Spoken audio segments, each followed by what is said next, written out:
எல்லோருக்கும் மீண்டும் வாழ்த்துக்கள், நன்றிகள்.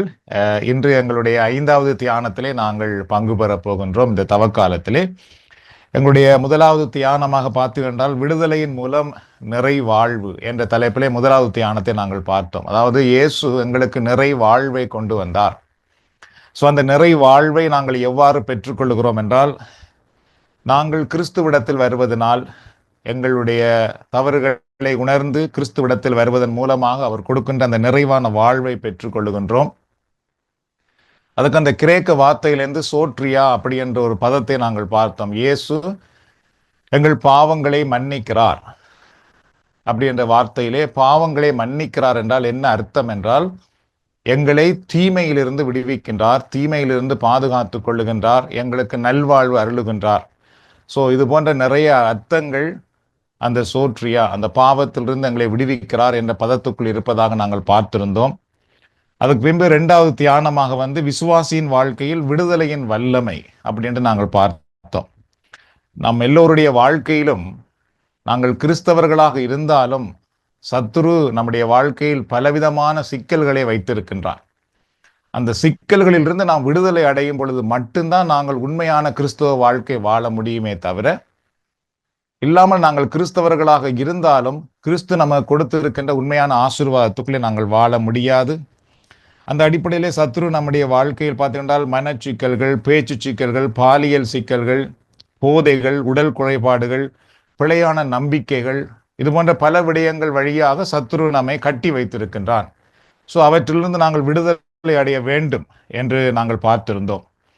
3வது பார்த்தீர்கள் என்றால் எதிரியை அறிதல் அப்படின்ற தலைப்பிலே நாங்கள் பார்த்தோம். அதாவது நம்முடைய சத்துரு எவ்வாறு எங்களை ஏமாற்றுகிறான், அவன் யார் என்பதை நாங்கள் அறிந்து கொள்ள வேண்டும் என்று பார்த்தோம். அதில் அவன் ஒரு பொய்க்காரனாக இருக்கிறான், ஏமாற்றுக்காரனாக இருக்கிறான், சோதிக்கிறவனாக இருக்கிறான், நம்மை அழிக்கிறவனாக இருக்கின்றான், குற்றம் சாட்டுகிறவனாக இருக்கின்றான். ஆகவே சத்துரு நம்முடைய வாழ்க்கையில் எவ்வாறெல்லாம் நம்முடைய வாழ்க்கையை அவன் சீரழிக்கின்றான். அப்போ அவன் யார் என்பதை நாங்கள் அறிந்து கொள்ள வேண்டும். அப்பொழுதுதான் உண்மையாகவே அந்த விடுதலையை நாங்கள் அறிந்து கொள்ள முடியும் அப்படின்னு நாங்கள் பார்த்திருந்தோம். அதுபோல சென்ற வாரம் பார்த்தீர்கள் என்றால் சாத்தானின் செயல்களை அறிந்து கொள்ளுங்கள் அப்படி என்ற தலைப்பிலே நாங்கள் பார்த்தோம். அதாவது சாத்தானை நாங்கள் அவனுடைய செயல்களை அறிந்து அவனை விரட்ட வேண்டும், இல்லை என்றால் நாங்கள் உண்மையான விடுதலைக்குள் வர முடியாது அப்படி என்று நாங்கள் பார்த்திருந்தோம். இயேசு சாத்தானை எவ்வாறு விரட்டினார் என்றதை கூட நாங்கள் பார்த்திருந்தோம். அதே நேரத்திலே சாத்தான் எங்களுடைய வாழ்க்கையிலே தாக்குகின்ற விடயங்கள் என்ன, ஆகவே அந்த விடயங்களிலிருந்து அவனை எவ்வாறு நாம் விரட்டி விட வேண்டும் அப்படின்று நாங்கள் பார்த்தோம். அந்த அடிப்படையிலே அவன் நம்முடைய சிந்தனைகளை தாக்குகிறான், நம்முடைய சிந்தனைகளிலே தவறானவைகளை கொண்டு வருவான், நம்முடைய உணர்ச்சிகளை தாக்குறான், உணர்வுகளிலே தவறான அல்லது நம்மை பாதிக்கக்கூடிய உணர்வுகளை அவன் கொண்டு வருவான். அது கோபமாக இருக்கலாம், அல்லது மனச்சோர்வாக இருக்கலாம், அல்லது தவறான ஒரு விடயமாக இருக்கலாம். அவ்வாறு அவன் நமக்குள்ளே தூண்டிவிட்டு நம்மை அவனுடைய வலைக்குள் கொண்டு வருகிறான். அதுபோல நம்முடைய உடலிலே சில நோய்களை அவன் கொண்டு வருகின்றான். அதுபோல நம்முடைய பேச்சிலே கபடான பேச்சு, அதாவது அவிசுவாசமான வார்த்தைகள், இது போன்ற சில விடயங்களை அவன் கொண்டு வந்து நம்மை சிக்க வைத்து விடுகிறான். ஆகவே அவனை நாங்கள் விரட்ட வேண்டும். நம்முடைய வாழ்க்கையிலிருந்து அவனை விரட்டினாலே ஒழிய நாங்கள் அவனுடைய வலைக்குள்ளேயே விழுந்து கொண்டிருப்போம் என்று பல விடயங்களை நாங்கள் சென்ற வாரம் பார்த்தோம். இந்த வாரம் பார்த்து கண்டால் அதிகாரத்தை பயன்படுத்துதல் என்ற தலைப்பில் தான் நாங்கள் பார்க்க போகிறோம். அதிகாரத்தை பயன்படுத்துதல். இதுவும் மிக முக்கியமான ஒன்றாகும். இது எங்களுடைய கடைசி தியானம் தவ காலத்திலே. சிலுவையில் இயேசு செய்து முடித்ததை எவ்வாறு எமது வாழ்வில் அனுபவிக்கலாம், சிலுவையிலே இயேசு செய்து முடித்ததை எவ்வாறு நம்முடைய வாழ்க்கையிலே அனுபவிக்க போகின்றோம் என்பதை நாங்கள் அறிந்து கொள்ள வேண்டியது மிக அவசியம். அதை எவ்வாறு அனுபவிக்க போகிறோம் என்றால், எங்களுடைய வாழ்க்கையிலே அவைகளை நாம் பயிற்சி செய்வதன் வழியாகத்தான் அனுபவிக்க முடியுமே தவிர அறிவினால் மட்டும் நாம் அனுபவிக்க முடியாது. நமக்கு நிறைய விடயங்கள் தெரியலாம், ஆனால் நாம் அதை பயிற்சி செய்யவில்லை என்றால் சிலுவை வழியாக இயேசு நமக்கு கொடுத்த எந்த ஆசீர்வாதத்தையும் நாங்கள் அனுபவிக்க மாட்டோம். சரியோ? நிறைய பேருக்கு அறிவு இருக்குது, உண்மைதான். ஆனால் அனுபவம் இருக்குதா என்று கேட்டால் நிறைய பேருக்கு இல்லை. அதனாலே பார்த்தீர்கள், சிலுவை வழியாக இயேசு எங்களுக்கு என்ன கொடுத்தார், நமக்கு என்ன நடந்தது சிலுவை வழியாக, அதை யாருமே அனுபவிக்காமலே போய்விடுகிறோம். இது சாத்தானுடைய ஒரு பெரிய தந்திரம். அதனாலே அறிவை விட அனுபவம் என்பது மிக மிக முக்கியம். இப்ப நாம் எதையெல்லாம் கேட்கின்றோமோ, நமக்கு எதெல்லாம் தெரிய வருகிறதோ, அதை நாங்கள் நிறைய பயிற்சி செய்ய வேண்டும். சரியோ? அதுதான் நமக்கு வெற்றி. இப்ப இந்த 5 வாரங்கள் நான் பேசுகிறேன். சில நேரம் அடுத்த வாரம் வரும் பொழுது இந்த 5 வாரத்திலே நீங்கள் என்னவெல்லாம் கேட்டீர்கள், அதனாலே உங்களுக்கு வந்த பலன் என்ன? நான் சொன்னதே அப்படி சொல்லிடக்கூடாது. உங்கள் வாழ்க்கையில இதையெல்லாம் நான் செய்து இப்படிப்பட்ட ஒரு மாற்றம் எனக்கு வந்திருக்குது, இப்படிப்பட்ட ஒரு சூழல் எனக்கு ஏற்பட்டிருக்குது, அப்படி என்று நீங்கள் பகிர்ந்து கொள்வீர்களாக இருந்தால் அது பெரிய வெற்றி. அது ஒரு சின்ன ஒரு விடயமாக இருந்தாலே கூட. சரியோ? இன்னும் நிறைய நாம் கேட்கலாம். 5 தியானங்கள் கேட்டிருக்கிறோம். 5 மணி நேரம் அதுக்கு நாங்கள் செலவிட்டு இருக்கிறோம். இந்த 5 மணி நேரத்தில் நாங்கள் கேட்டதை நாம் பயிற்சி செய்து, ஏதாவது ஒன்றை பயிற்சி செய்து அதிலே நான் ஒரு வெற்றி கண்டிருக்கிறேன் என்றால் அது உங்களுக்கு கிடைக்கின்ற ஒரு பெரிய ஒரு மாற்றமாகும். சரியோ? அதனாலதான் நீங்கள் பார்த்தீர்கள் என்றால் பயிற்சி இல்லாத எதுவுமே வாழ்க்கையில் வெற்றி அடைந்ததாக சரித்திரத்திலேயே இல்லை. சரியோ? விளையாட்டுத்துறையாக இருந்தாலும் பயிற்சி இருக்கும். பயிற்சி இல்லாத விளையாட்டுத்துறை வென்றதில்லை. பாடசாலையிலே கட்டாயமாக வீட்டு வேலை கொடுக்கப்படுகிறது. சரியோ? வீட்டு வேலை செய்யாத எந்த மாணவர்களும் பரீட்சையிலே வெற்றி அடைவதில்லை. ஏன் வீட்டு வேலை கொடுக்கப்படுகிறது என்றால், வகுப்பறையிலே அவர்கள் கேட்கின்ற அவ்வளவுத்தையுமே அவர்கள் வீட்டுக்கு போய் அதை திருப்பி பார்க்க வேண்டும். கேட்டுக்கொண்டிருக்கும் பொழுது நல்லா விளங்குவது போலதான் இருக்கும். ஆனால் அதை அவர்கள் செய்ய கொடுத்த உடனே அவர்களால் செய்ய முடியாமல் போய்விடுகிறது. அப்படி என்றால் அவர்கள் கேட்டார்கள், விளங்கியது போல இருந்தது, ஆனால் அவர்களுக்குள் அது வரவில்லை. அதனாலதான் வீட்டு பாடம் கொடுப்பார்கள். அப்ப அதிலே அவர்கள் செய்யும் பொழுது பார்த்தீர்கள் என்றால், யாரெல்லாம் சரியாக செய்கிறார்களோ அது அவர்களுக்குள் வந்து விட்டது. செய்ய முடியாதவர்களை அடுத்த வகுப்பிலே ஆசிரியர்கள் கேட்டு அதை திருப்பவும் விளங்கப்படுத்துகிறார்கள் பாருங்கள். சோ அதனாலே பயிற்சி என்பது எப்பொழுதுமே நமக்கு இருக்க வேண்டிய ஒன்று. என்னுடைய அனுபவத்திலே நான் கண்டு கொண்டது என்னவென்றால், எங்களுடைய வழிபாடாக இருக்கலாம் அல்லது சாதாரண ஆலய வழிபாடாக இருக்கலாம், நான் கண்டு கொண்டது நிறைய மக்கள் வழிபாட்டுக்கு வரும் பொழுது குளிர் காய்வார்கள். அதாவது இங்கு போனா எங்களுக்கு அமைதியா இருக்கு, ஆறுதலா இருக்கு, அவ்வளவுதான். இங்கு போனா எங்களுக்காக செபிக்கிறார்கள், இங்கு போனால் எங்களை அணைத்துக் கொள்ளுகிறார்கள், பாராட்டுகிறார்கள். வழிபாட்டுக்கு போனால் யாருமே எங்களை குற்றம் சாட்டுவதில்லை. வீட்டிலே தான் எல்லாரும் குற்றம் சாட்டுகிறார்கள், நீ சரியில்லை, உன் பேச்சு சரியில்லை, உன் நடத்தை சரியில்லை. ஆனா இந்த வழிபாட்டுக்கு போனா ஒரு டீ கொடுத்தாலே 10 பேர் பாராட்டுகிறார்கள். அப்ப வழிபாடு என்றாலே அது எங்களுக்கு நல்ல ஒரு அமைதி கொடுக்குது, ஒரு ஆறுதல் கொடுக்குது, அவ்வளவுதான். சரியோ? ஆனால் வழிபாடு வெறும் அமைதி ஆறுதல் அல்ல. வழிபாடு என்றாலே பார்த்தீர்கள் என்றால் அமைதியையும் ஆறுதலையும் பெற்றுக்கொள்கிற ஒரு வழிபாடு அல்ல. வழிபாடு என்றால் நாங்கள் சாட்சி கூறுகின்ற ஒரு இடமாக இருக்க வேண்டும். நான் இப்படி இருந்தேன், இப்படித்தான் இந்த வழிபாட்டுக்கு வந்தேன், ஆனால் இறைவன் என்னை இவ்வாறு மாற்றி இருக்கிறார். ஒவ்வொரு வாரமும் நாங்கள் வழிபாட்டுக்கு வரும் பொழுது ஏதாவது ஒரு நன்றியோடு, ஒரு சாட்சியோடு வருகிறவர்களாக நாங்கள் இருக்க வேண்டும். இல்லை என்றால் அந்த வழிபாடு அர்த்தமற்றதாக போய்விடும். சென்ற வாரம் நான் கேட்டேன், அதை இந்த வாரம் முழுவதும் நான் செபித்தேன், என் ஆண்டவர் எனக்கு இப்படியாக செயலாற்றினார், அடுத்த வழிபாட்டுக்கு வரும் பொழுது நீங்கள் ஆண்டவருக்கு நன்றி கூறுகிறவர்களாக வர வேண்டும் என்று நினைத்து அதற்காக நீங்கள் உழைப்பீர்களாக இருந்தால் இந்த வழிபாட்டில் நீங்கள் ஒரு சாட்சியாக மாறிவிடுவீர்கள். சரியோ? அதன் வழியாக எத்தனையோ பேர் ஆசீர்வதிக்கப்படுவார்கள். இல்லை என்றால் நாங்கள் எத்தனை ஆண்டுகள் பங்கு பெற்றினாலும் அந்த வழிபாடு சும்மா எங்களுக்கு ஆறுதல் கொடுக்கிறது, அமைதி கொடுக்கிறதாக ஒன்றாக இருக்குமே தவிர நம்முடைய வாழ்க்கையை மாற்றியதாக அது மாறிவிடாது. சோ அந்த அடிப்படையிலே தான் சிலுவையிலே ஆண்டவர் இயேசு நமக்கு என்னவெல்லாம் செய்தார், இவற்றை அதனுடைய பலனை நாங்கள் பெற்றுக்கொள்ள வேண்டும் என்றால் மிக மிக முக்கியமானது நம்முடைய வாழ்க்கையிலே அவைகளை நாங்கள் பயிற்சி செய்வது, அனுபவிப்பதாகும். பரிசுத்த வேதாகமத்திலே பாருங்கள், கொலேசியர் 2ஆம் அதிகாரத்திலே 14 15 வரையுள்ள இறை வசனங்கள். கொலேசியர் 2:14 15 வரைக்கும். நமக்கு எதிரான ஒப்பந்த விதிகள் பல கொண்ட கடன் பத்திரத்தை இயேசு அழித்து விட்டார். அதை சிலுவையில் வைத்து ஆணி அடைத்து அறவே ஒழித்து விட்டார். தம் சிலுவையினால் கிடைத்த வெற்றியால் ஆட்சியாளர், அதிகாரம் கொண்டோர் ஆகியோரின் படைக்கலன்களை கிறிஸ்து பிடுங்கிக் கொண்டு அவர்களை இகழ்ச்சிக்குள்ளாக்குமாறு ஊர்வலமாக இழுத்து சென்றார் அப்படின்னு சொல்லப்பட்டிருக்கிறது. சரியோ, இது அவ்வளவு அவ்வளவு அர்த்தமுள்ள ஒரு வார்த்தை. இது நமக்கு நம்முடைய வாழ்க்கைக்கு காட்டப்படுகின்ற ஒரு பெரிய ஆசீர்வாதமான ஒரு நிகழ்வு. இயேசு சிலுவையிலே ஏதோ ஒன்றை செய்தாராம், எங்களுக்காக செய்தார். ஆனால் அதை நாங்கள் அனுபவிக்கிறோமா அப்படி என்றது கேட்டால் எத்தனையோ பேருக்கு அது தெரியாமல் போய்விடுகிறது. இப்போ உதாரணமாக நீங்கள் பார்த்தீர்கள் என்றால், பசியோடு இருக்கிற ஒருவருக்கு உணவு தேவையா அல்லது உணவை பற்றிய பாடம் தேவையா என்று கேட்டால் நாம் எல்லாரும் என்ன சொல்லுவோம்? உணவு தான் தேவை என்று சொல்லுவோம். என்றால் பசியோடு இருக்கிறார்களுக்கு உணவு தான் தேவை, உணவை பற்றிய பாடம் அல்ல. அதுபோல எனக்கும் உங்களுக்கும் இயேசு தேவையா அல்லது இயேசுவை பற்றிய படிப்பினை தேவையா என்று கேட்டால் இயேசுதான் தேவை. சரியோ, வெறும் படிப்பினைகள் மட்டும் நமக்கு ஒன்றும் செய்யாது. இயேசு நம்முடைய வாழ்க்கைக்குள் வர வேண்டும். இயேசு நம்முடைய வாழ்க்கைக்குள்ளே வந்து செயலாற்ற வேண்டும். நம்முடைய குடும்பத்துக்குள் வந்து அவர் செயலாற்ற வேண்டும். அதுதான் நமக்கு தேவை. இப்படி ஒரு கேள்வியை நான் கேட்கிறேனே, இதை கேட்டாலே உங்களுக்கு பயம் வந்துடும். சுப வழிபாடு முக்கியமா, திருப்பலி முக்கியமா அப்படி என்றுட்டு உங்கள்கிட்ட ஒரு கேள்வி கேட்டால் எல்லாரும் திருப்பலி முக்கியம் என்று உடனே பயந்து போய் சொல்லிடுவோம்.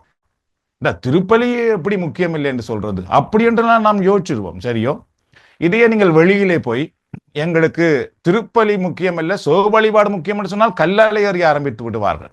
உங்களை வீட்டை விட்டு வெளியே திரட்டி விடுவார்கள். சரியோ, இதுல நிறைய தரம் நாங்கள் வந்து இல்லை சோக வழிபாடு இல்லை, திருப்பலி தான் முக்கியம் அப்படின்னு சொல்லுவோம். அல்லது நாம் நம்மை கொஞ்சம் தப்பித்துக் கொள்றதுக்காக ரெண்டும் முக்கியம் அப்படின்னு கூட நாம் சொல்லி விடுவோம். சரியோ,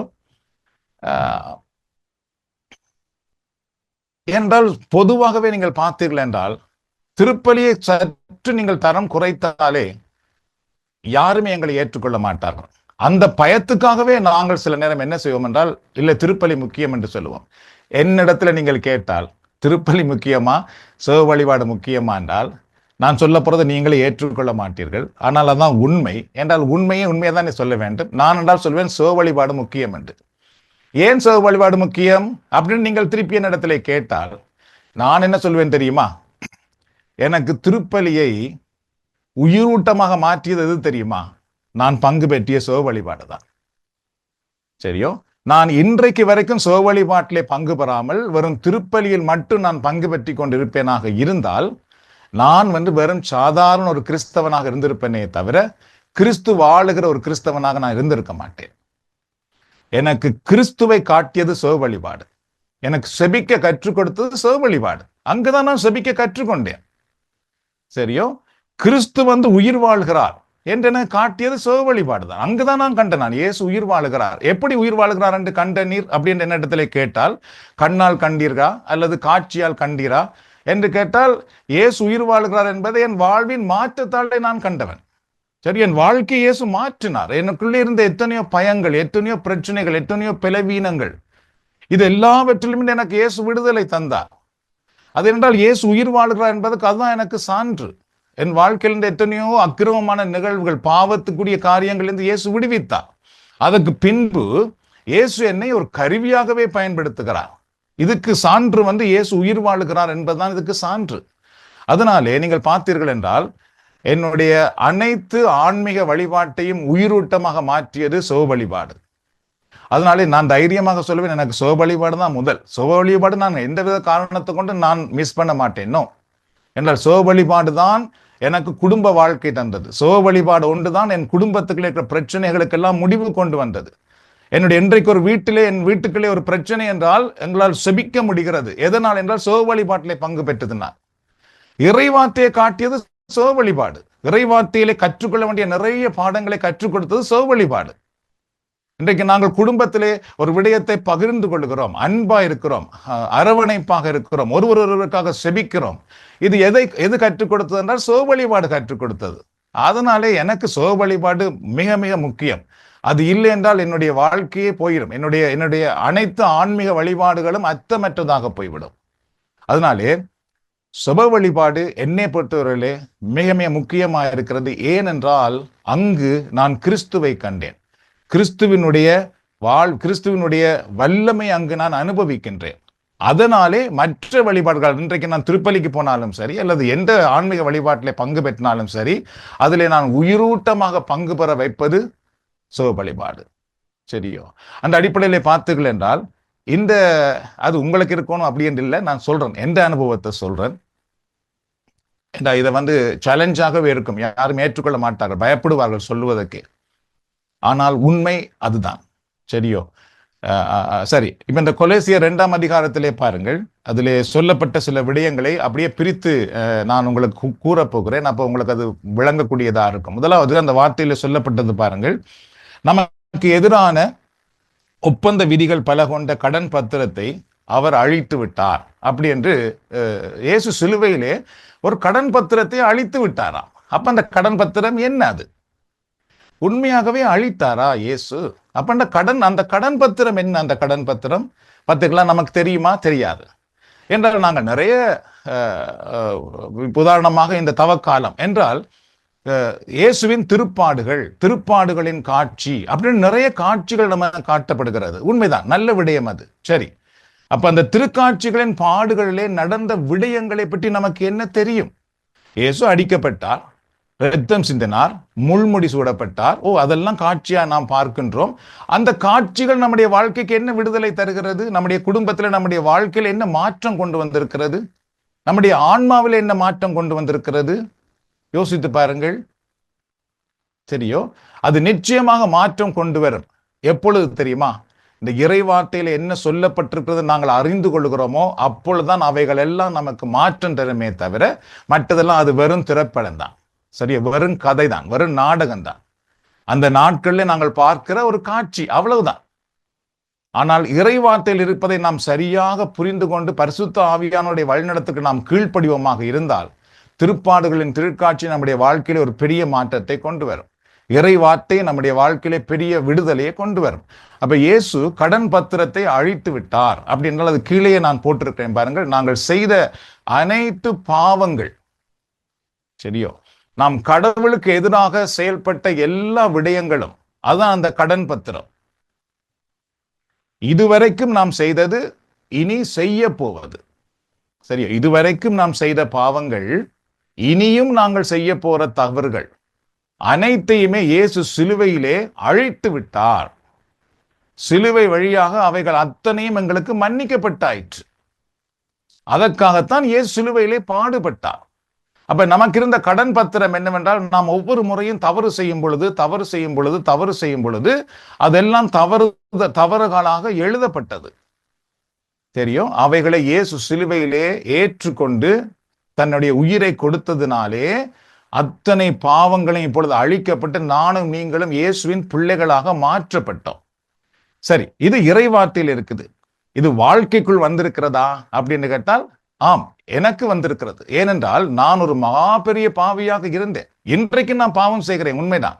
ஆனால் ஒரு காலத்துல நான் பாவி என் வாழ்க்கையிலே இது எனக்கு ஒரு நல் வாழ்வே கிடைக்காது, எனக்கு இந்த பாவம் மன்னிக்கப்பட்டது என்ற சந்தோஷமோ விடுதலையோ இருக்கவில்லை.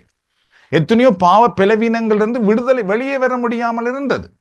ஆனால் இந்த போன்ற சத்தியங்களை, இறைவார்த்தைகளை இந்த சுப வழிபாட்டிலே கேட்டு ஆண்டவரை நீர் உண்மையாகவே சிலுவையில எனக்காக பலியானீர் என்றால் என் வாழ்க்கையை தொடும், என் வாழ்க்கையை மாற்றும், என் வாழ்க்கையில நீர் வாரும் அப்படின்னு ஜெபித்த பொழுது இயேசு என்னை தொட்டார், எனக்குள் வந்தார். அப்பொழுது பார்த்தீர்கள் உண்மையாகவே அந்த பாவ மன்னிப்பு எனக்கு கிடைத்தது. இதுவரைக்குமே நான் இதெல்லாம் பாவம் செய்தனே கலங்கி கொண்டிருந்த எனக்கு என் ஆண்டவர் ஏன் பாவத்தை மன்னித்தார், எனக்கு வாழ்வு கொடுத்திருக்கிறார், என்னை புதுப்படைப்பாக மாற்றிவிட்டார் என்ற உணர்வும் வாழ்வின் மாற்றமும் வந்தது பாருங்கள். அப்ப என்னால் சொல்ல முடியும் இந்த இறைவார்த்தை உண்மை, 100க்கு 100% உண்மை. ஏனென்றால் அது என் வாழ்க்கையில் இந்த மாற்றத்தை தந்தது. இப்ப இயேசு உண்மையாகவே எங்கள் பாவங்களை நான் அழித்து விட்டார். ஆம், அழித்து விட்டார். இந்த அனுபவங்களுக்கு முன்பெல்லாம் பார்த்தீர்கள் என்றால் ஒரு பாவம் செய்து விட்டால், ஒரு தவறு செய்து விட்டால் அது எப்பொழுதும் மனதை உறுத்தி கொண்டே இருக்கும். அதுக்கு பின்பு பார்த்தீர்கள் என்றால் அதுக்காக மன்னிப்பு கேட்க வேண்டும் என்ற எண்ணமும் அந்த உணர்வு கூட வந்து விடவில்லை எங்களுக்கு. பாவம் செய்த உண்மைதான். அப்ப நாம் என்ன செய்தோம் என்றால் அதை மறைக்க வைத்து பார்த்தோம். மற்றவர்களுக்கு காட்டாமல் மறைப்போம், சொல்லாமல் மறைப்போம். இப்படித்தான் இருந்தேன். ஆனால் இப்ப அப்படி அல்ல. ஒரு சின்ன தவறு செய்தால் ஆண்டவரே நாங்கள் தவறு செய்து விட்டேன், இது தவறு, இது உமக்கு முன்பாக இது தவறு என்று உணர வைக்கிறது பாருங்கள். அதுதான் கடவுள் நம்ம காட்டுகிற கருணை. இன்னொருவருடைய மனதை நோக பண்ண உடனே நான் உங்களுடைய மனதை நோக பண்ணிக்கிறேன், தயவு செய்து மன்னித்துக் கொள்ளுங்கள். ஆனால் இதுக்கு முன்பு மறைத்தேன். நோ நோ நோ, நான் தவறு செய்ததாக காட்டிடவே கூடாது. பாருங்கள். சோ அப்ப இன்றைக்கு நம்முடைய உள்ளத்திலே ஏற்படுகிற ஒரு மாற்றத்துக்கு என்ன காரணம் என்றால், இயேசு அதை சிலுவையிலே செய்தார். சிலுவையிலே செய்த அந்த விடுதலையை கொடுத்தார். அடுத்த வார்த்தை அந்த பகுதியின் 2வது பகுதி பார்த்தீங்கன்னா என்ன சொல்லுகிறது பாருங்கள். அதை சிலுவையில் வைத்து ஆணி அடைத்து அறவே ஒழித்து விட்டார். சரி, இயேசு சிலுவையிலே ஆணி அடைத்து கொல்லப்பட்டார் என்று நாம் பார்க்கிறோம். அப்ப இயேசு எதை சிலுவையிலே ஆணியால் அடித்தார் அப்படி என்று பார்த்தீர்கள் என்றால், எங்கள் பாவங்கள் எல்லாவற்றையுமே சிலுவையிலே ஆணியிலே அடித்தார். அதான் அது சபிக்கப்பட்ட ஒரு மரமாக பார்க்கப்பட்டது. ஆணியினால் அடித்தது என்றதனுடைய அர்த்தம் என்ன தெரியுமா? பாவத்துக்காக ஒரு தண்டனை இருக்கு அன்பானவர்களே. நாங்கள் செய்கிற எல்லா பாவத்துக்கும் தண்டனை உண்டு. அத்தனை தண்டனைகளையும் இயேசு தன்மேல் ஏற்றுக்கொண்டார். அதனாலே நமக்கு பாவத்திலிருந்து விடுதலை கிடைத்திருக்கிறது. அதனாலதான் இன்றைக்கு பார்த்தீர்கள் என்றால், நாம் செய்த எத்தனையோ பாவங்கள் எல்லாம் இன்றைக்கு நமக்கு தண்டனையாக வரும் என்றால், நாம் எல்லாம் இந்த உலகத்திலே வாழ முடியாது, நாம் உடனேயே மரித்து போய் விடுவோம். இன்றைக்கும் நாம் செய்த எத்தனையோ அக்கிரமங்களுக்கெல்லாம் கடவுள் தண்டிப்பாராக இருந்தால் நம்முடைய வாழ்க்கையில நிம்மதியாக இருக்க முடியாது. ஆனால் இன்றைக்கு நாம் நிம்மதியாக இருக்கிறோம். காரணம் என்ன தெரியுமா? இயேசு நாம் செய்த எல்லா தவறுகளுக்கான தண்டனையும் அவர் சிலுவையிலே ஏற்றுக்கொண்டார். அவர் அங்கு அடிக்கப்பட்டார், அங்கு அவர் தண்டிக்கப்பட்டார். அதான் ஆணியால் அடைக்கப்பட்டது அப்படி என்று பார்க்கிறோம். அப்ப இன்றைக்கு நானும் நீங்களும் பாவத்துக்குரிய தண்டனையை அனுபவிக்காதபடி ஆண்டவர் எங்களை பாதுகாத்து கொண்டு வருகின்றார். 3வது பார்த்தீர்கள் என்றால், ஆட்சியாளர் அதிகாரம் கொண்டோர் ஆகியோரின் படைக்கலன்களை கிறிஸ்து பிடுங்கிக் கொண்டு சாத்தானின் அதிகாரத்தை பிடுங்கி விட்டார். தெரியும், அதாவது கிறிஸ்து பிடுங்கிக் கொண்டு சாத்தான் அதிகாரத்தை பிடுங்கி விட்டார்.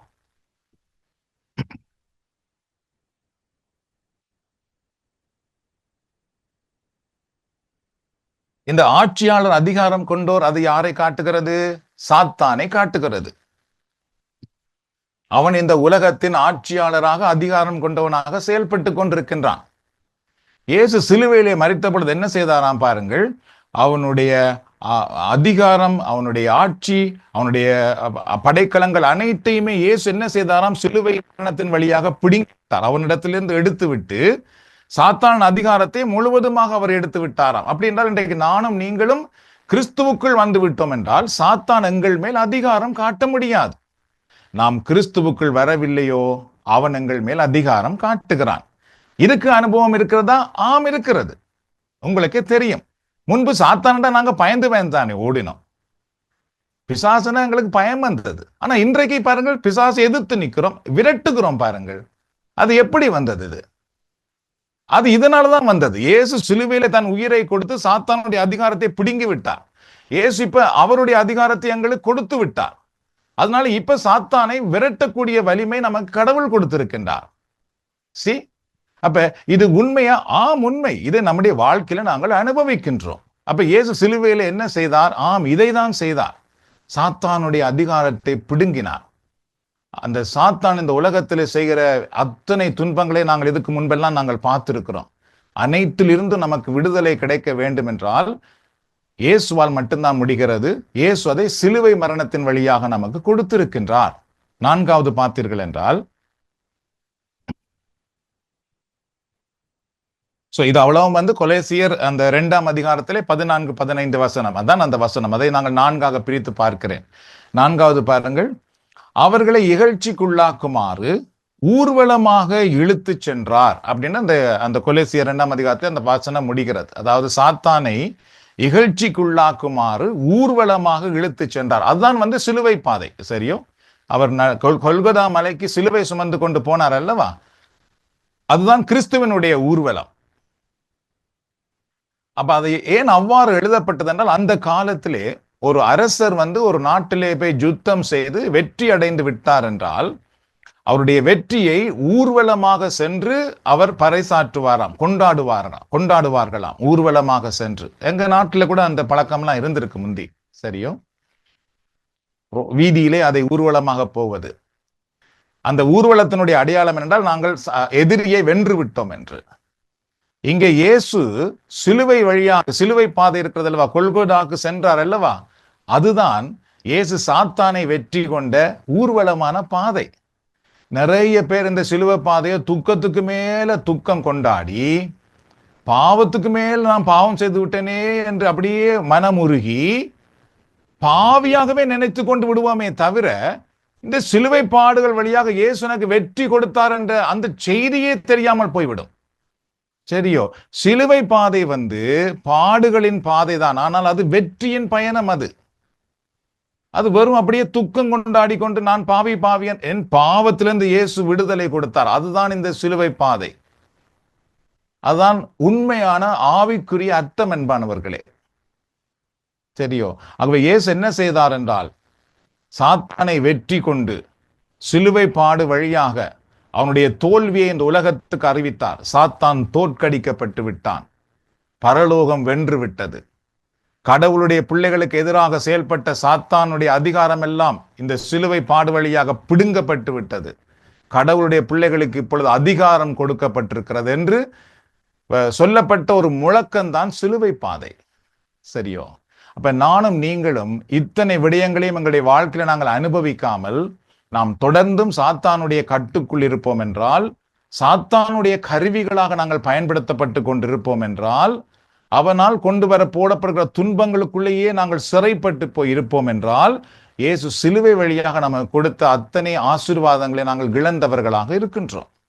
ஆகவே இந்த அடிப்படையில் தான் இன்றைக்கு நாங்கள் பார்க்கிறோம் என்றால், அதிகாரத்தை பயன்படுத்துங்கள். இயேசு சிலுவை வழியாக எங்களுக்கு ஒரு அதிகாரம் கொடுத்திருக்கிறார்.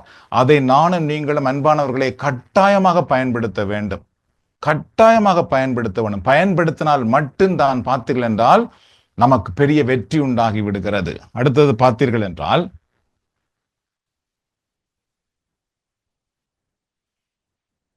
அதிகாரத்தை பயன்படுத்த வேண்டும். அந்த சப்ஜெக்டுக்கு வந்துருவான். அதிகாரத்தை பயன்படுத்துதல். லூகாஸ் 10ஆம் அதிகாரத்திலே 19வது இறைவார்த்தை ஏற்கனவே நாம் ஒரு முறை பார்த்து இருக்கின்றோம். பாருங்கள், பாம்புகளையும் தேள்களையும் மிதிக்கவும் பகைவரின் வல்லமை அனைத்தையும் வெல்லவும் உங்களுக்கு அதிகாரம் கொடுத்திருக்கிறேன், உங்களுக்கு எதுவுமே தீங்கு விளைவிக்காது அப்படின்னு இயேசு சொல்லி இருக்கிறார். சரியோ? பாம்புகள் தேள்கள் என்றால் சாத்தானுடைய செயல்கள், சாத்தானுடைய சக்தி அனைத்தையும் மிதிக்கவும் பகைவரின் வல்லமை, சாத்தானுடைய வல்லமை அனைத்தையும் வெல்லவும் உங்களுக்கு நான் அதிகாரம் கொடுத்திருக்கிறேன், அது உங்களுக்கு எதுவும் தீங்கு இழைக்காது அப்படின்றே சொல்லியிருக்கிறார். இப்ப இதை நாம் எவ்வாறு நமக்குள்ளே அனுபவமாக்கிக் கொள்கிறோம் என்றால், உண்மையிலேயே இதற்குரிய உண்மைகளை நாம் அறிந்து கொண்டு வரும் பொழுது பரிசுத்த ஆவியானவர் எங்களுக்குள்ளே அந்த சக்தியை வல்லமையை கொடுத்து கொண்டு வருவார். சரியோ? இப்ப நானும் நீங்களும் இப்பொழுது இயேசு கொடுத்திருக்கின்ற அதிகாரத்தை பயன்படுத்துகிறவர்களாக, பயிற்சி செய்கிறவர்களாக மாற வேண்டும். வெறும் கேட்டுட்டு இருந்தோம் என்றால் வெற்றி வராது. இதுல நான் இப்ப சொல்ல போற விடயங்களை நீங்கள் பயிற்சி செய்ய வேண்டும். அதுக்கு பின்பு அந்த பயிற்சி தான் உங்களுக்கு ஒரு பெரிய வெற்றியை கொண்டு வர போகிறது.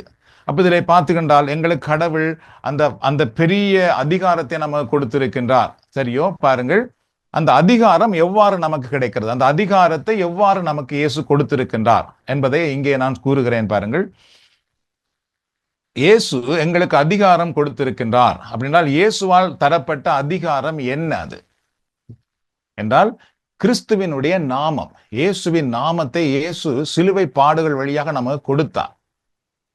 சரியோ? அதுல தரப்பட்டிருக்கிற இறைவார்த்தை பாருங்கள், பிலிப்பியர் 2ஆம் அதிகாரம் 9-10 வரைக்கும். பிலிப்பியர் 2ஆம் அதிகாரம் 9-10. எனவே கடவுளும் அவரை மிகவே உயர்த்தி, சிலுவை பாடுகளுக்கு பின்பு கடவுள் அவரை மிகவே உயர்த்தி எப்பெயருக்கும் மேலான பெயரை அவருக்கு அருளினார். ஆகவே இயேசுவின் பெயருக்கு விண்ணவர் மன்னவர் கீழுலகோர் அனைவரும் மண்டியிடுவர் அப்படின்ட்டு பிலிப்பியர் இந்த அதிகாரத்திலே நாம் பார்க்கிறோம். இயேசு மரித்து உயிர்த்த பின்பு ஆண்டவராக தந்தையாகிய கடவுள் அவருடைய பெயரை எல்லாவற்றிலும் விட மேலான ஒன்றாக உயர்த்தி விட்டு அந்த பேருக்கு அனைத்தும் கீழ்ப்படியக்கூடிய வலிமையை அந்த பேருக்கு ஆண்டவர் இயேசு தந்தையாகிய கடவுள் அந்த பேருக்கு, இயேசு என்ற பெயருக்கு கொடுத்தாராம். இப்ப வருவோம் நாங்கள். சரியோ? இதை கேட்க நல்லதான் இருக்குது. சற்று யோசித்து பாருங்கள். நான் திருப்பவும் உங்களுக்கு சொல்லுகிறேன், இயேசுவின் நாமத்தினால் செபிக்க வேண்டும் என்ற அந்த செபமே நான் கற்றுக்கொண்டது சிவ வழிபாட்டிலே தான். இன்றைக்கும் எங்களுடைய அம்மாவை எடுத்துக்கொள்வோமே, அவங்க இப்ப சுகம் பண்றாங்க 93 வயதிலே. ஆனால் எத்தனையோ பேர் 90 வயது வரை வாழ்ந்த எத்தனையோ கிறிஸ்தவர்களுக்கு இயேசுவின் நாமத்திலே செபிக்க தெரியாது. நானும் நீங்களும் சிவ வழிபாட்டுக்குள் வந்த பின்புதான் இயேசுவின் நாமத்தில் மன்றாடுகிறோம் அப்படின்னு செபித்தோம். அதுக்கு நமக்கு தெரியாது. ஏன் தெரியாது? அப்ப ஏன் சொல்லிக் கொடுக்கப்படவில்லை? நம்ம எப்பயாவது அப்படி கேட்டிருக்கிறோமா? சிந்தித்து பார்த்திருக்கிறோமா? அப்ப திருமறையே சொல்லுகிறது இயேசுவின் நாமம் தான் நமக்கு கொடுக்கப்பட்டிருக்கிறது, அந்த அதிகாரம் உள்ள நாமமாக. அந்த நாமத்தை நாம் பயன்படுத்தவில்லை என்றால் நாம் வெற்றி காண முடியாது. சாத்தானை வெல்ல முடியாது. சாத்தானால் நம்ம கொண்டு வருகிற தீமை ஒன்றையும் வெல்ல முடியாது. அப்ப சாத்தான் தந்திரமாக என்ன செய்கிறான் என்றால், அந்த நாமத்தை அறியாதபடி, அந்த நாமத்தை நாம் உச்சரிக்காதபடி, அந்த நாமத்தை பேசாதபடி அவன் தந்திரமாக மறைக்கிறான்.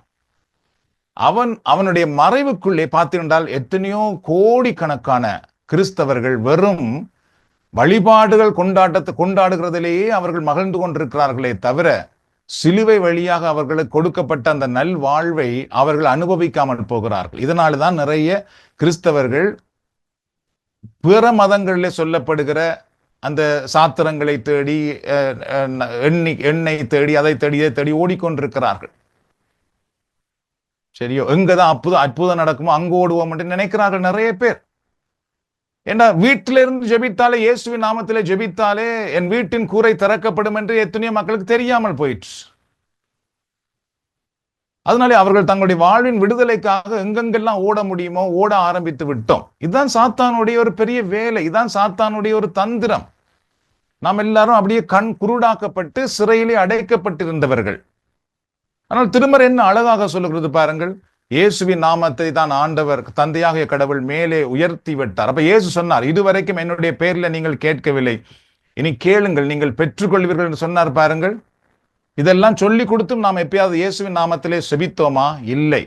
இயேசுவின் நாமத்திலே செபிக்க ஆரம்பிக்கும் பொழுது நமக்கு தடைகள் தானே வந்தது, எதிர்ப்புகள் வந்தது அல்லவா, பிரச்சனைகள் வந்தது அல்லவா?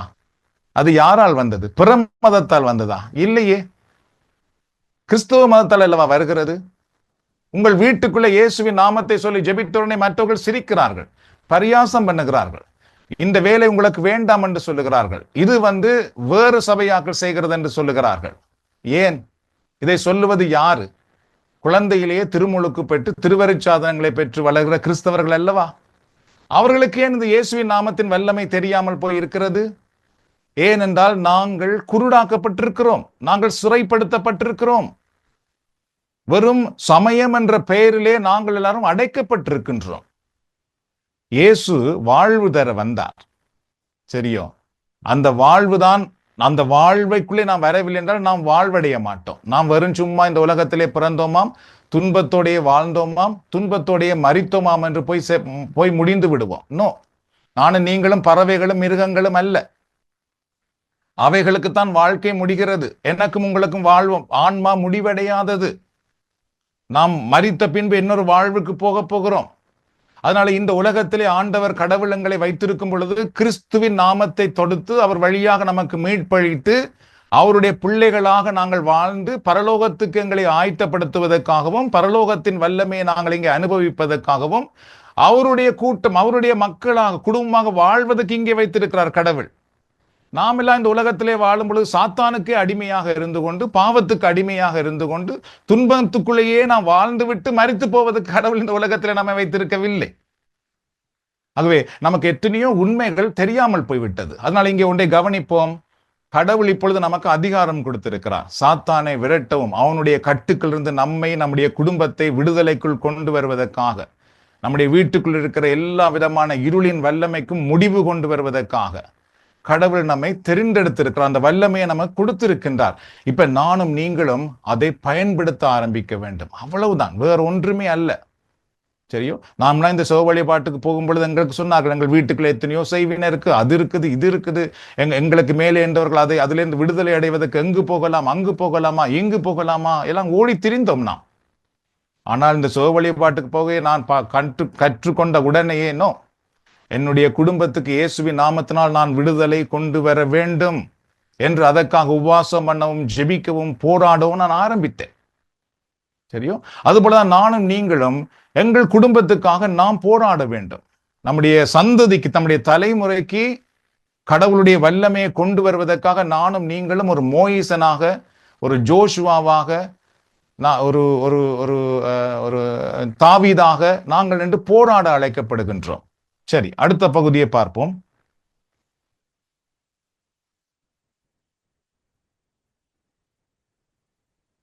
இயேசு என்ன சொன்னார் பாருங்கள். மத்தேயு 18ஆம் அதிகாரத்திலே 18வது இறை வார்த்தை. மத்தேயு 18:18. மண்ணுலகில் நீங்கள் தடை செய்பவை அனைத்தும் விண்ணுலகிலும் தடை செய்யப்படும். மண்ணுலகில் நீங்கள் அனுமதிப்பவை அனைத்தும் விண்ணுலகிலும் அனுமதிக்கப்படும் என நான் உறுதியாக உங்களுக்கு சொல்லுகிறேன்.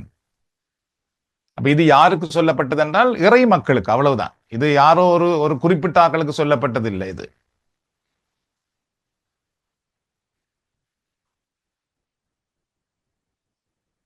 சில மக்கள் நினைக்கிறார்கள் இது ஏதோ ஆரோ ஒரு ஊழியருக்கு சொல்லப்பட்டது, ஆரோ ஒரு விசேஷமான பணியாளர்களுக்கு சொல்லப்பட்டதுனோ, இது எல்லா இறை மக்களுக்கும் சொல்லப்பட்டது. மண்ணுலகில் நீங்கள் தடை செய்பவை அனைத்தும் விண்ணுலகில் தடை செய்யப்படும். மண்ணுலகில் நீங்கள் அனுமதிப்பவை அனைத்தும் விண்ணுலகில் அனுமதிக்கப்படும் என நான் உங்களுக்கு உறுதியாக சொல்கிறேன். அப்ப இந்த வார்த்தைக்கு என்ன அர்த்தம்? இயேசு இந்த வார்த்தையை எங்களுக்கு எல்லாம் சொல்லி இருக்கிறார். அப்ப இதை ஏன் எங்களுக்கு சொல்லி இருக்கிறார் கடவுள்? அதை பற்றி நாம் சிந்திக்கிறோம். அப்ப அதனுடைய அர்த்தம் என்ன? அதுக்காக நாம் பயிற்சி செய்திருக்கிறோமா? அப்படி என்றால் பாருங்கள், தடை செய்வதென்றால் என்ன, அனுமதிப்பதென்றால் என்ன, அதை நாம் சுருக்கமாய் பார்க்க போறோம். முதலாவது, தடை செய்தல் என்றால் என்ன என்றால், எதையெல்லாம் நாம் தடை செய்கிறோமோ அல்லது அனுமதிக்காமல் இருப்பது என்று பொருள். அதாவது பார்த்தீங்கன்னா, ஒரு விடயத்தை நாங்கள் தடை செய்கிறோமோ அல்லது அனுமதிக்காமல் போகிறோமோ அதுதான் தடை செய்வதென்ற அர்த்தம். சரியோ? அதாவது எங்களுடைய வயலுக்குள்ளே ஒரு தவறான தண்ணீர் வருகிறது. அப்ப தண்ணீரை நாம் நிப்பாட்டணும் என்றால் அதுக்கு அணை கட்டி விடுகிறோம். அப்ப தண்ணீர் அதுக்குள்ளே வராது, தடை பண்ணுகிறோம். எங்களுடைய வீட்டுக்குள்ளே ஒரு ஒரு ஒரு ஒரு ஒரு ஓட்டை வழியாக ஒரு துர்நாற்றமான காற்று வருது. அப்ப நாம் என்ன செய்கிறோம்? அந்த ஓட்டையை அடைக்கிறோம். அடைத்தால் உள்ளே அந்த துர்நாற்றமான காற்று வராது. இப்ப இயேசு இங்க என்ன சொல்லுகிறார் என்றால், நீங்கள் எதை தடை செய்கிறீர்களோ, மண்ணுலகில் எதை தடை செய்கிறீர்களோ அது விண்ணுலகிலும் தடை செய்யப்படும். அப்படின்றால் சாத்தானால் நம்முடைய வாழ்க்கைக்குள்ளே எதெல்லாம் கொண்டு வரப்படுகிறதோ அதை நாம் தடுத்தோம் என்றால் அது விண்ணுலகிலும் தடுக்கப்படும். நாம் அதை தடை பண்ணாமல் விட்டோமோ அது நமக்குள்ளே வந்துவிடும், நம்முடைய குடும்பத்துக்குள், தலைமுறைக்குள் வந்துவிடும். இப்ப சாத்தான் நமக்குள்ளே கொண்டு வருகிறது என்ன என்று பார்த்தீர்கள் என்றால், நாம் ஏற்கனவே இதுக்கு முன்பு செய்த அத்தனை தியானங்களையும் பார்த்திருக்கிறோம். அது ஒரு உடல் நோயாக இருக்கலாம், மன நோயாக இருக்கலாம், குழப்பமாக இருக்கலாம், பிரிவினையாக இருக்கலாம், பாவ பழக்கமாக இருக்கலாம், பாவ சிந்தனையாக இருக்கலாம், அல்லது இந்த உலகத்துக்கு அடிமைப்பட்ட வாழ்க்கையாக இருக்கலாம். இவைகளை சாத்தான் கொண்டு வரும் பொழுது இயேசு சொல்லுகிறார், அதை நீ தடை பண்ணு, விட்டுறாதே அதை உன் வாழ்க்கைக்குள்ளே, உன் பிள்ளைகளுடைய வாழ்க்கைக்குள்ளே விடாதே, அதை அடுத்த தலைமுறைகளை விட்டு விடாதே, நீ தடை பண்ணு அதை. நீ தடை பண்ணுவாயாக இருந்தால் நான் உனக்காக பரலோகத்திலேயும் தடை பண்ணுவேன் அதை. அது எந்தவித காரணத்தை கொண்டும் உங்களுக்குள்ளே வர முடியாது. அங்கு தடை பண்ணப்பட்டால் பரலோகத்திலே, இங்கே அதை வெல்ல முடியாது. அவ்வளவுதான். நாம் இதை செய்யவில்லை என்றால் அது நமக்குள்ளே வந்து கொண்டுதான் இருக்க போகிறது. நாம் எல்லாரும் என்ன செய்கிறோம்? கவலையை பற்றி கவலைப்படுகிறோம், வருத்தத்தை பற்றி பயப்படுகிறோம், பிரச்சனைகளை பற்றி கலங்கி கொண்டு நிற்கின்றோம், நமக்கு இல்லாமைகளை பற்றி நாம் நிறைய வேதனைப்பட்டு என்ன செய்யலாம் என்று ஓடி திரிகின்றோம். அப்ப முதல்ல நாம் என்ன செய்ய வேண்டும்? கடவுளுடைய பிள்ளைகளாகிய எங்களுக்கு இது வேண்டுமா வேண்டக்கூடாதா என்று சிந்தித்து, நோ, இந்த பிரச்சனை எங்களுக்கு தேவையில்லாத ஒன்று, இது என் குடும்பத்துக்களே தேவையில்லை, ஆகவே இயேசுவின் நாமத்தில் இந்த பிரச்சனை அகன்று போவதாக, இயேசுவின் நாமத்தில் இந்த பிரச்சனை செயலிழந்து போவதாக. கடவுள் அந்த வல்லமையை கொடுத்திருக்கிறார். அப்ப அந்த ஜெபம் நம்முடைய வீட்டுக்குள்ளே, நம்முடைய குடும்பத்துக்குள்ளே ஒரு பெரிய ஆசீர்வாதத்தை, விடுதலையை கொண்டு வரும். நாம் இதை செய்யாமல் எத்தனை லோயரை பார்த்தாலும், எத்தனை வைத்தியர்களை பார்த்தாலும், எத்தனை ஆலோசனை கொடுக்கிறவர்களை பார்த்தாலும் நமக்கு அது விடுதலை தராது. கடவுள் விடுதலை எங்களிடத்திலே கொடுத்திருக்கிறார். நீ தடை பண்ண அதை. பார்த்தீர்களா?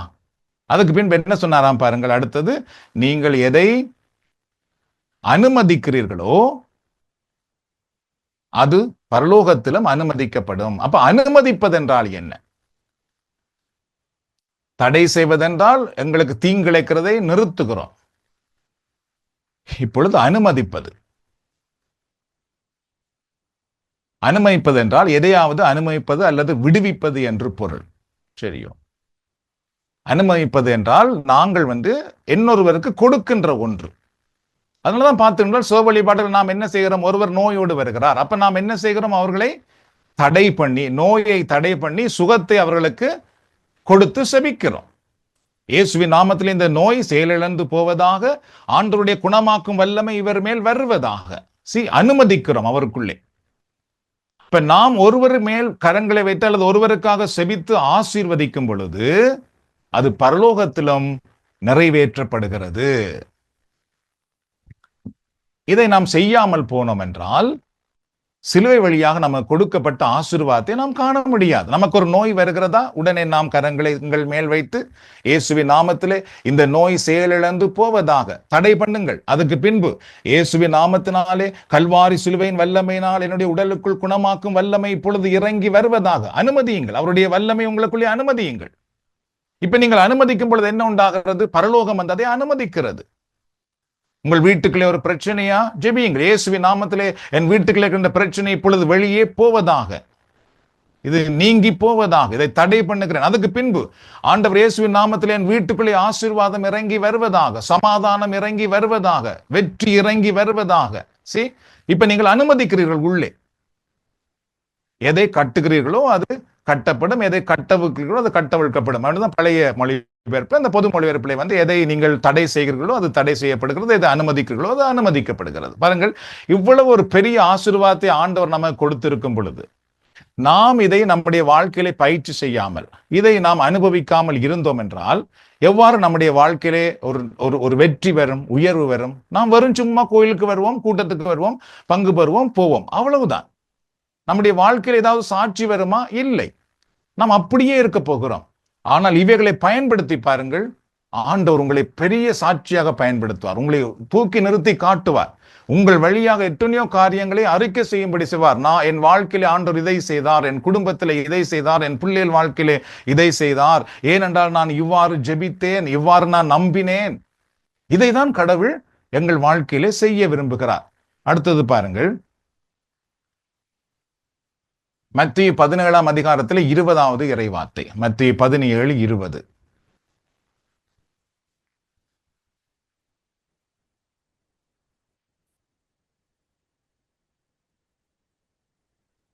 உங்களுக்கு கடுகளவு நம்பிக்கை இருந்தால் நீங்கள் இம்மலையை பார்த்து இங்கிருந்து பெயர்ந்து அங்கு போ என கூறினால், சரியோ? அதான் மிக முக்கியம். கூறினால் அது பெயர்ந்து போகும். உங்களால் முடியாது, ஒன்றும் இராது என நான் உங்களுக்கு சொல்லுகிறேன் அப்படின்னு இயேசு சொன்னார். இதுவும் இயேசு கொடுத்த ஒரு பெரிய வாக்கு தான், பெரிய ஒரு ஆசீர்வாதம் தான். சின்ன கடுகளவு விசுவாசம் என்றாலே போதும். கடுகு கையாலேயே பிடிக்க முடியுதில்லை எங்களுக்கு, சரியா? கையால பிடிச்சா அது விழுந்தது, அது அவ்வளவு சின்னனா இருக்கு. இயேசு என்ன சொன்னார்டா, இவ்வளவு சின்ன விசுவாசம் உனக்கு போதும். ஒன்றும் நீ ஒரு பெரிய பெரிய பெரிய ஒரு பெரிய மலை போல விசுவாசம் இருக்கும்னு நினைச்சிடாத. இந்த சின்ன விசுவாசத்தை இல்லாம நாம் இருந்து கொண்டிருக்கிறோம் இவ்வளவு காலமும். வருஷமா அந்த சின்ன விசுவாசமே நம்ம இடத்துல இல்லை. அந்த விசுவாசத்துக்காக நாம் போராடுவதில்லை, அந்த விசுவாசத்துக்காக நாம் செபிப்பதில்லை, அந்த விசுவாசத்தை பற்றி சிந்திக்கிறது இல்லை. இன்னொச்சரும் கோயிலுக்கு போனா எல்லாம் கிடைக்கும், கூட்டத்துக்கு போனா எல்லாம் கிடைக்கும், இப்படி நினைச்சு கொண்டிருக்கிறோம். இது எங்கேயாவது இயேசு சொன்னாரான்னு கேட்டால் இல்லை. நோ, அவர் ஒன்றும் அப்படி சொல்லவில்லை. எல்லாம் உங்களுக்கு நான் கொடுக்கிறேன், நீங்கள் அதை செய்யுங்கள் அப்படி என்று சொன்னார். அப்ப அந்த கடுகளவு விசுவாசம் இருந்தால் பாருங்கள், இந்த மலையை பார்த்து அகன்று போ என கூற வேண்டும் என்று சொன்னார். நீ நினைச்சு கொண்டிருந்தா ஒன்று நடக்காது, வாயினாலே அதை சொல்லு, அப்பதான் அது போகும் என்று இயேசு சொல்லி கொடுத்தார். சரியோ? அதனால நிறைய பாருங்கள், அதனால எங்களுக்கு செபிக்க விடாமல் சாத்தான் கட்டினான். அதனால நமக்கு செபிக்க தெரியாமல் போனது. நமக்கு தெரிந்த சுகம் எல்லாம் நமக்கு பாடமாக்கின சுகம் தான் தெரிந்தது. இல்லைன்றால் புத்தகத்திலே பார்த்து நாம் செய்தோம். தெரியும், அது சுபம் தான். சரியோ, அது சுபம் தான். அது சுபம் இல்லை என்றல்ல, அதுவும் சுபம் தான். ஆனால் உள்ளத்திலிருந்து நாம் செபிப்பது அதைவிட மேலான சக்தி வாய்ந்த சுபம். சரியோ, அப்ப நம்முடைய வாயினால் இப்பொழுது நாம் செபிக்க கற்றுக்கொள்ள வேண்டும். நிறைய பேருக்கு என்ன அந்த சபத்துக்காக நிறைய பேர் பயிற்சி செய்கிறது இல்லை. அதுவும் சபம் பார்த்தீங்கன்னா சாதாரண ஒரு சின்ன சிம்பிள் சபமா இருக்கும். சில சபம் நீங்கள் அவ்வளவு அதிகாரமாக செபிக்கக்கூடியவர்களாக மாற வேண்டும். சாத்தானோடு போராடி, பிரச்சனைகளோடு போராடி, தடைகளோடு போராடி எதிர்த்து அதை உடைக்கிற அந்த அளவு சோக வீரர்களாக நாம் மாற வேண்டும். அப்ப இங்க என்ன சொன்னார் என்றால், ஆண்டவர் இயேசு வாய் திறந்து பேசுங்கள், அகன்று போன்றதை பார்த்து கூறுங்கள், அப்ப அது அகன்று போகும். நீங்கள் அதை பார்த்து பயந்து கொண்டிருந்தீர்கள் என்றால் அது உங்களை விடாது. அப்ப அதை பார்த்து பயப்படுவதற்கு பதிலாக மலையை பார்த்து பேசுங்கள், மலையை பற்றி பேசாதீர்கள். எனக்கு என்ன ஆக போதோ, என்ன நடக்க போதோ, என்ன பிரச்சனை வரப்போதோ, அதை பற்றி பேச வேண்டாம். அதை பார்த்து பேசு. இயேசுவின் நாமத்திலே இல்லாமல் போவதாக, அகன்று போவதாக, என் வாழ்க்கையில செயலிழந்து போவதாக. இவ்வாறு நாம் பேசும் பொழுது ஆண்டவர் சொல்லுகிறார், அது நடக்கும். நீங்கள் பேசவில்லை என்றால் அது நடக்காது. கடைசி அடுத்ததே பாருங்கள், கடைசியான ஒன்று யோவான் 15:7. யோவான் 15ஆம் அதிகாரத்திலே 7வது இறைவார்த்தை. நீங்கள் என்னுள்ளும் என் வார்த்தைகள் உங்களுள்ளும் நிலைத்திருந்தால் நீங்கள் விரும்பி கேட்பதெல்லாம் நடக்கும். இதை விட ஆண்டவர் எங்களுக்கு வேற ஏதாவது சொல்லணுமோ? இந்த வார்த்தையை விட ஆண்டவரிடத்திலிருந்து நாங்க வேற என்னத்தை எதிர்பார்க்க போகிறோம்? இதை விட ஏசுனார் என்ன அழகா சொல்லிட்டார் பாருங்கள், நீங்கள் என்னுள்ளும் என் வார்த்தை உங்களுள்ளும் நிலைத்திருந்தால் நீங்கள் விரும்பி கேட்பதெல்லாம் நடக்கும்னு சொல்லிட்டார்.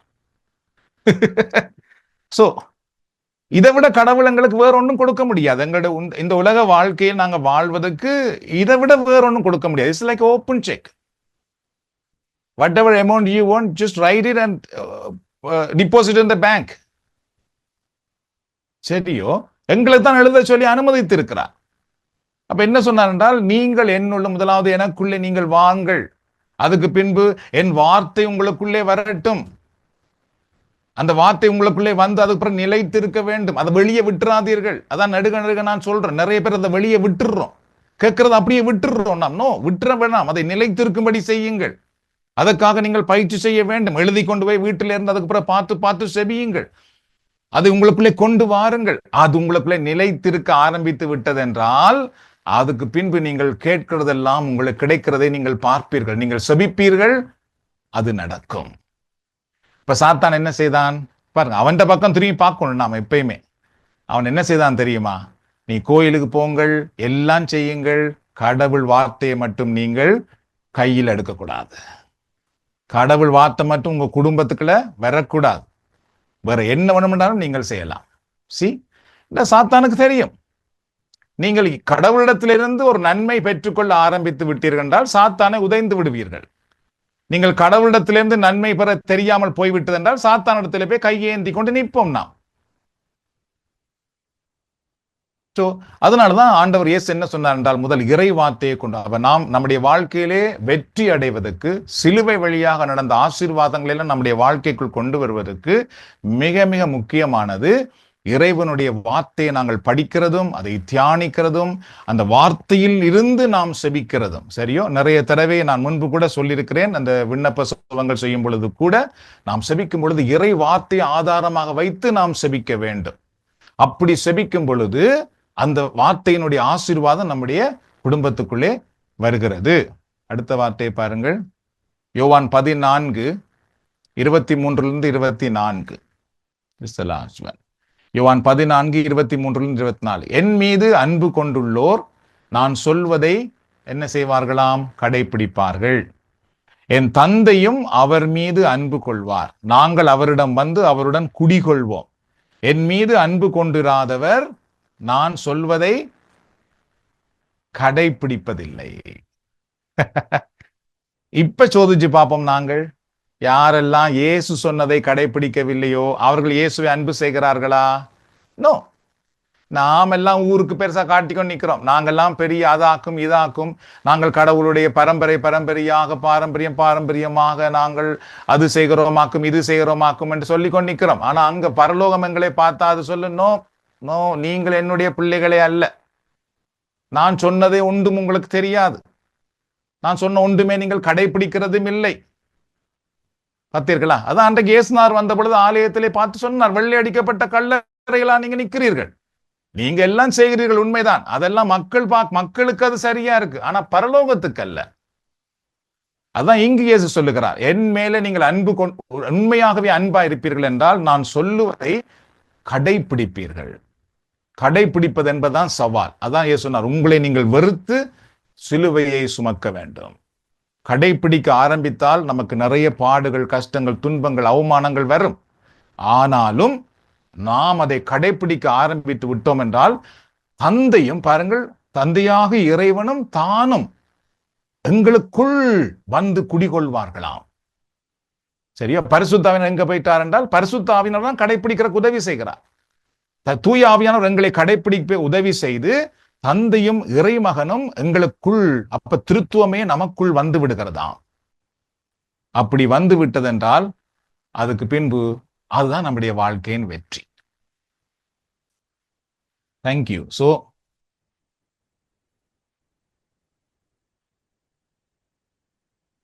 சோ இந்த நாளிலே நாங்கள் இந்த கடைசி தியானமாக அதிகாரத்தை பயன்படுத்துங்கள், இறைவன் எங்களுக்கு கொடுத்திருக்கிற அதிகாரத்தை பயன்படுத்துங்கள் என்ற தலைப்பிலே பார்த்திருக்கிறோம். நிறைய விடயம் நம்ம கேட்டிருக்கிறோம். சரியோ? இவைகளை கொஞ்சம் கொஞ்சமாக நீங்கள் பயிற்சி செய்ய ஆரம்பித்தாலே போதும். உங்கள் வீட்டில் என்ன பிரச்சனை இருக்கிறதோ பிரச்சனையை பாருங்கள், அதுக்கு பின்பு ஜெபிக்க ஆரம்பிங்கள். இயேசுவின் நாமத்தில் எனக்கு புதிய கதவுகள் திறக்கப்படுவதாக, தீமைகள் இல்லாமல் போவதாக, அகன்று போவதாக, என் குடும்பத்திலே தலைமுறையாக வருகிற சாபங்கள் இயேசுவின் நாமத்திலே இல்லாமல் போவதாக, பற்றாக்குறைகள் இல்லாமல் போவதாக. பற்றாக்குறைக்கு ஜெபம் பண்ணிட்டு அதுக்கப்புறம் ஆசீர்வாதத்துக்கு நீங்கள் ஜெபம் பண்ணணும். சரியோ? எனக்கு வேலையில வார சம்பளம் 10 இல்லை, ஜெபம் பண்ணணும், ஆண்டவரே இந்த பற்றாக்குறை என்கிற பிரச்சனை என் வாழ்க்கையில இல்லாமல் போவதாக இயேசுவின் நாமத்தினால்.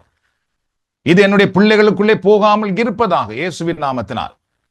அதுக்கு பின்பு நான் ஜெபிக்கிறேன், ஆண்டவரே எனக்காக இப்பொழுது வானத்தின் கதவு திறக்கப்படுவதாக, என்னுடைய குடும்பம், என்னுடைய வாழ்க்கை என்கிற பண்டக சாலை இப்பொழுது ஆசீர்வாதத்தினால் நிரம்புவதாக, போதுமானதுக்கு மேலாக உம்முடைய ஆசீர்வாதம் என் வீட்டுக்குள் வருவதாக, என் பிள்ளைகளுடைய வாழ்க்கையில் வருவதாக. இப்ப நீங்கள் அனுமதிக்கிறீர்கள், ஜெபிக்கிறீர்கள்.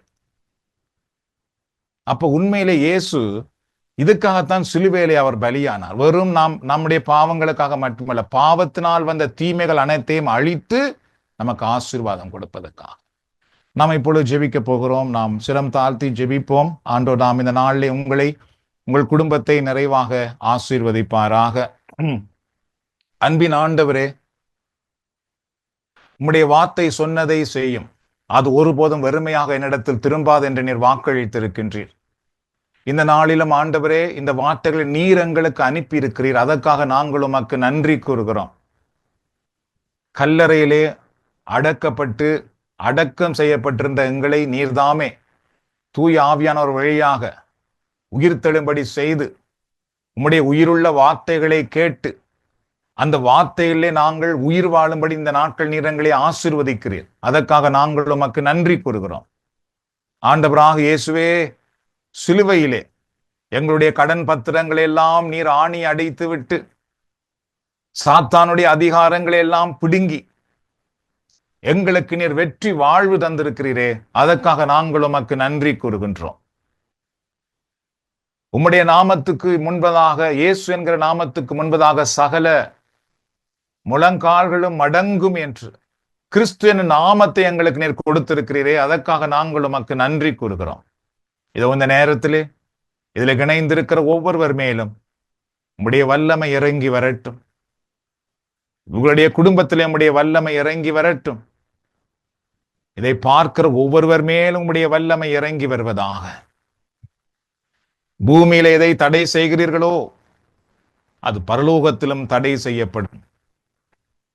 பூமியில எதை நீங்கள் அனுமதிக்கிறீர்களோ அது பரலோகத்திலும் அனுமதிக்கப்படும் என்று கூறியிருக்கிறீரே, நன்றி கூறுகிறோம் அப்பா, நன்றி. இதோ இந்த நேரத்திலே உம்முடைய பிள்ளைகளுக்கு செயல்பட்டுக் கொண்டிருக்கிற அனைத்து தீமைகளும் இயேசுவின் நாமத்தினால் இவருடைய வாழ்க்கையிலிருந்து அகன்று போகும்படி நாங்கள் கட்டளை இடுகிறோம்.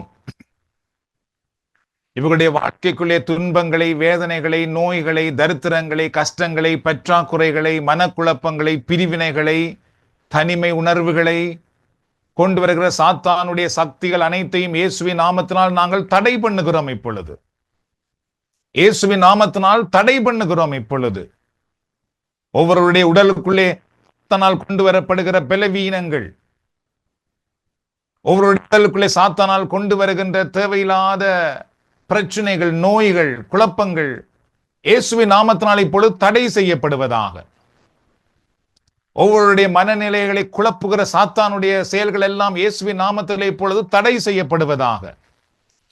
இவர்களுடைய நல் வாழ்வை கெடுக்கும்படியாக, இவர்களுடைய செழிப்பான வாழ்வை கெடுக்கும்படியாக, இவர்களுடைய உயர்தரமான வாழ்வை கெடுக்கும்படியாக இவர்களுக்கு எதிராக செயல்பட்டு கொண்டிருக்கிற அனைத்து இருளின் வல்லமைகளையும் இயேசுவின் நாமத்தினால் இப்பொழுது நான் தடை பண்ணுகிறேன்.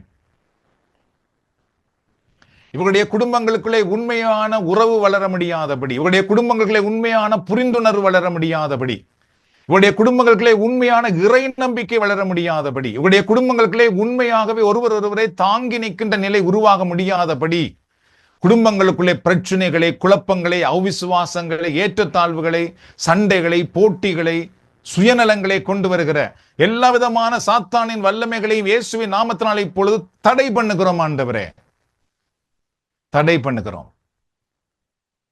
இதோ இந்த நேரத்தில் உம்முடைய வல்லமை ஒவ்வொருவருக்குள்ளும் இப்பொழுது இறங்கி வருவதாக. நீங்கள் எதை அனுமதிக்கிறீர்களோ அதை பரலோகத்திலும் அனுமதிக்கப்படும் என்று சொல்லியிருக்கிறீரே ஆண்டவரே. இதோ இந்த நேரத்தில் உம்முடைய வல்லமை ஒவ்வொருவருக்குள்ளும் இறங்கி வருவதாக. உம்முடைய குணமாக்கும் வல்லமை இறங்கி வருவதாக. உம்முடைய விடுதலையாக்கும் வல்லமை இறங்கி வருவதாக. உம்முடைய பாவ மன்னிப்பின் வல்லமை இறங்கி வருவதாக. வாழ்க்கையை மாற்றுகிற வல்லமை இறங்கி வருவதாக. ஜெபிக்கிற வல்லமை இறங்கி வருவதாக. பரிசுத்த ஆவியின் அபிஷேகம் இறங்கி வருவதாக. ஆண்டவரே, செழிப்பு இறங்கி வருவதாக. மேன்மையான வாழ்வு இறங்கி வருவதாக. உயர்தரமான வாழ்க்கை இவர்களுக்குள் வருவதாக.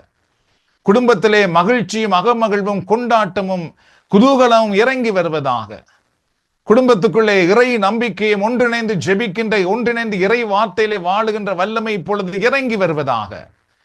வயல் நிலமாய் மாறுவதாக. வனாந்தரங்கள் இல்லாமல் போவதாக. நீரூற்றுகளுடைய குடும்பத்துக்குள்ளே உருவாக்கப்படுவதாக, பொங்கி வருவதாக. இயேசுவின் நாமத்தினால் பொங்கி வருவதாக. சமாதானம், வெற்றி, உயர்வு, வாழ்வு ஒவ்வொரு குடும்பத்துக்குள்ளே இப்பொழுது ஆண்டவரை தோன்றுவதாக. இயேசுவின் நாமத்தினால் இந்த மலையை பார்த்து அகன்று போ என்றால் அது அகன்று போகும் என்று சொல்லியிருக்கிறதே ஆண்டவரே, உம்மை நன்றியோடு துதிக்கிறோம். இவர்களுக்கு எதிராக இருக்கிற மலைகள் நீங்கி போவதாக. செங்கடல்கள் அகன்று போவதாக. எரிகோ மதில் இயேசுவின் நாமத்தில் இடிந்து விழுவதாக. இதோ உம்முடைய ஆசீர்வாதத்தை இவர்கள் காணட்டும். நீர் கொடுக்கிற வல்லமை அவர்கள் காணட்டும். நீர் கொடுக்கிற அழகான உயர்தரமான வாழ்வை இவர்கள் காணட்டும். இவர்களுக்கு நீர் வைத்திருக்கிற வாக்குத்தத்த ஆசீர்வாதங்களை இவர்கள் கண்கள் கண்டு இவர்களுடைய வாழ்க்கை அனுபவிக்கட்டும். Thank you Lord. எங்கள் மன்றாட்டை நீர் கேட்பதற்காகவே நன்றியோடு துதிக்கிறோம். எங்களை நீர் ஆசீர்வதிப்பதற்காகவே நன்றியோடு போற்றுகிறோம். ஆண்டவரே, உம்முடைய ஆசீர்வாதம் எங்கள் வழியாக எங்கள் தலைமுறைக்கு செல்லுவதாக. ஆண்டவரே, உம்முடைய அபிஷேகம் எங்கள் வழியாக எங்கள் தலைமுறைக்கு போவதாக. உம்மை ஸ்தோத்தரிக்கிறோம். இயேசுவின் நாமத்தில் மன்றாடி நீர் தருகிற எல்லா விதமான ஆசீர்வாதங்களையும், விடுதலையும், வெற்றியையும் பெற்றுக்கொள்கிறோம் எங்கள் நல்ல தந்தையே. ஆமென். ஆண்டு இறுதி ஜெபத்திலே முக்கியமாக பலருக்கு அந்த பரிசுத்த ஆவியானவருடைய அபிஷேகத்தை கொடுப்பதாக வாக்களிக்கிறார். ஆகவே தொடர்ந்து நீங்கள் தயவு செய்து பரிசுத்த ஆவியானுடைய வல்லமைக்காக நீங்கள் ஜெபியுங்கள். என்றால் தூய ஆவியானவர் தாமே அந்த அபிஷேகம் தான் உங்களை இவ்வாறு ஜெபிக்கவும் உங்களை வெற்றிக்குள் வழிநடத்துவதற்கு ஊந்துவதாக இருக்கும். அவை அந்த ஜெப நேரத்திலே அந்த அந்த அந்த வல்லமையை காணக்கூடியதாக இருந்தது. உங்கள் வாயிலே ஆண்டவருடைய அபிஷேகம் இறங்கி வருவதையும் உங்கள் வாய்கள் துதிக்க ஜெபிக்க ஆரம்பிக்கிறதையும் என்னால் பார்க்கக்கூடியதாக இருந்தது. ஆகவே தயவு செய்து நீங்கள் அதை தொடர்ந்து பயிற்சி செய்யுங்கள். பரிசுத்த ஆவியானுடைய அபிஷேகத்துக்காக மன்றாடுங்கள். ஆண்டவர் உங்களை ஆசீர்வதிப்பாராக. ஆண்டவராக இயேசு கிறிஸ்துவின் அருளும் கடவுளின் அன்பும் பரிசுத்த ஆவியின் ஐக்கியமும் நம் அனைவரோடும் நம்முடைய குடும்பத்திலும் எப்பொழுதும் இருப்பதாக. பிதா சுதன் பரிசுத்த ஆவியின் பெயராலே ஆமென்.